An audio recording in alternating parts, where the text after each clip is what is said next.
Team rescue force Kerala ഓഫീസിൽ സ്വാതന്ത്ര്യ ദിനാഘോഷം നടന്നു. ഈരാറ്റുപേട്ട നഗരസഭാ chairperson advocate V P Nasar പതാക ഉയർത്തി.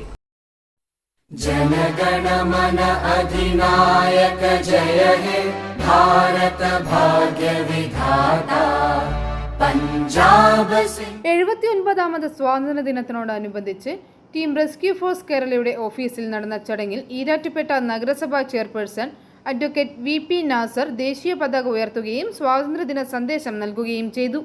സാമൂഹിക പ്രതിബദ്ധതയും സഹജീവി സ്നേഹവും മുൻനിർത്തി ദുരന്തമുഖങ്ങളിൽ മുന്നണി പോരാളികളായി പ്രവർത്തിക്കുന്ന റെസ്ക്യൂ ഫോഴ്സ് അംഗങ്ങളുടെ സേവനങ്ങളെ ചെയർപേഴ്സൺ തന്റെ സന്ദേശത്തിൽ അഭിനന്ദിച്ചു.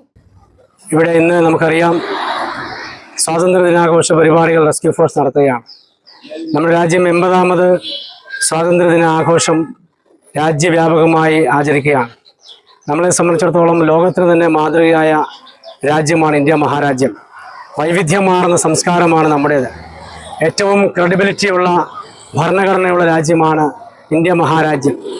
ഒരു ഇന്ത്യ മഹാരാജ്യത്ത് താമസിക്കുന്ന ഓരോ പൗരനും അവനെങ്ങനെ ജീവിക്കണം, അവൻ്റെ മതസ്വാതന്ത്ര്യം എന്താണ്, അവൻ്റെ അഭിപ്രായ സ്വാതന്ത്ര്യം എന്താണ്, അവനേത് രീതിയിൽ ജീവിക്കണം, അവനെങ്ങനെ വിദ്യാഭ്യാസം ചെയ്യണം, എങ്ങനെ ബിസിനസ് ചെയ്യണം, എങ്ങനെ വരുമാനം ഉണ്ടാക്കണം എന്നുള്ള മുഴുവൻ അവകാശങ്ങളും സ്വാതന്ത്ര്യങ്ങളും എഴുതപ്പെട്ട ഒരു മഹത്തായ ഭരണഘടനയുള്ള രാജ്യമാണ്.